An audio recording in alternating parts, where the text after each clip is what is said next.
He was a good-looking kid, 6'2", 6'3", clear-eyed with an easy smile. He told me he joined the Marines and was heading to Iraq the following week. And as I listened to him explain why he'd enlisted, the absolute faith he had in our country and its leaders, his devotion to duty and service, I thought, this young man was all that any of us might ever hope for in a child.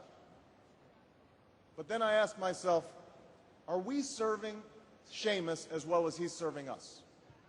I thought of the 900 men and women, sons and daughters, husbands and wives, friends and neighbors who won't be returning to their own hometowns. I thought of the families I'd met who were struggling to get by without a loved one's full income, or whose loved ones had returned with a limb missing or nerves shattered, but still lacked long-term health benefits because they were reservists. When we send our young men and women into harm's way, we have a solemn obligation not to fudge the numbers or shade the truth about why they are going, to care for their families while they're gone, to tend to the soldiers upon their return, and to never, ever go to war without enough troops to win the war, secure the peace, and earn the respect of the world.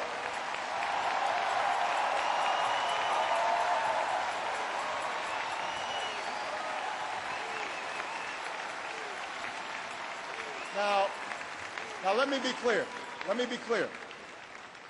We have real enemies in the world. These enemies must be found, they must be pursued, and they must be defeated. John Kerry knows this. And just as Lieutenant Kerry did not hesitate to risk his life to protect the men who served with him in Vietnam, President Kerry will not hesitate one moment to use our military might to keep America safe and secure. John Kerry believes in America, and he knows that it's not enough for just some of us to prosper.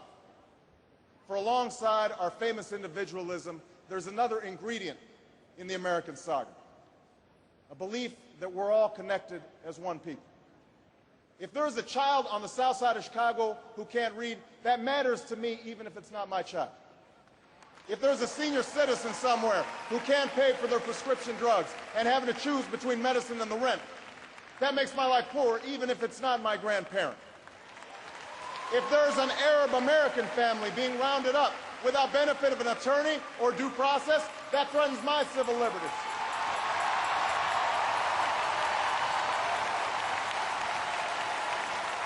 It is that fundamental belief.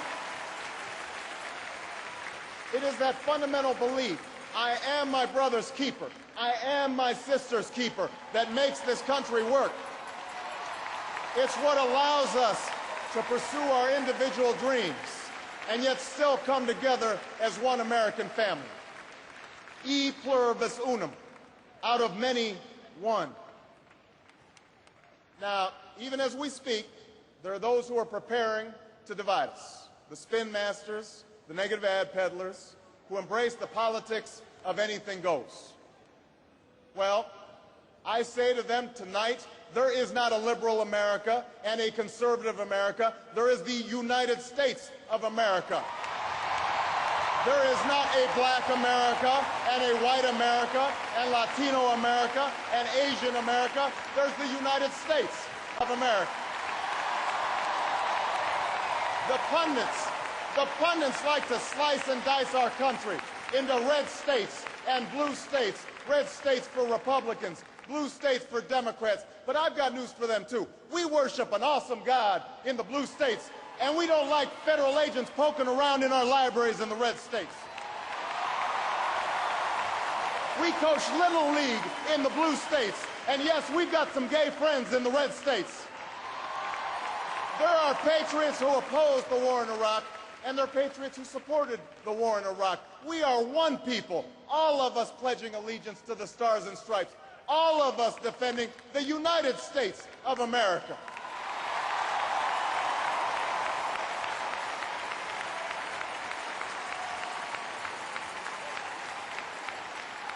In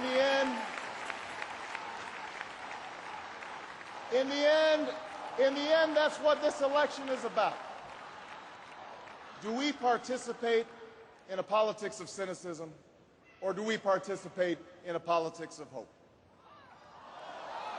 John Kerry calls on us to hope.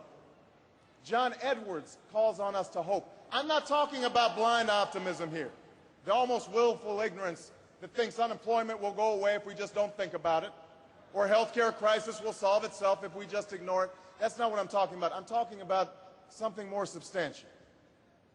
It's the hope of slaves sitting around a fire singing freedom songs, the hope of immigrants setting out for distant shores, the hope of a young naval lieutenant bravely patrolling the Mekong Delta, the hope of a mill worker's son who dares to defy the odds, the hope of a skinny kid with a funny name who believes that America has a place for him too.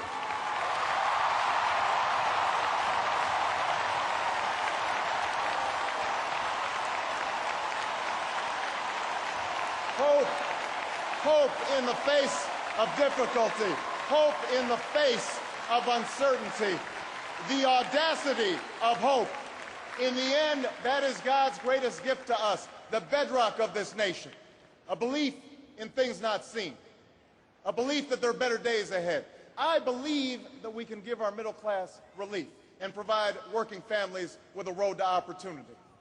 I believe we can provide jobs to the jobless, homes to the homeless, and reclaim young people in cities across America from violence and despair.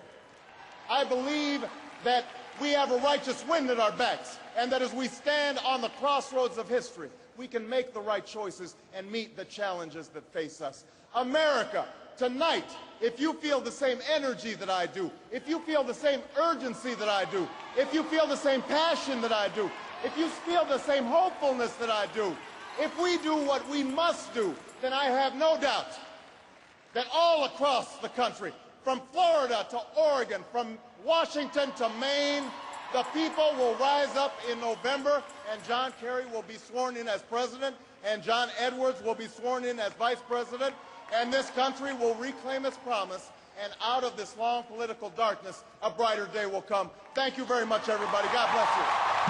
Thank you.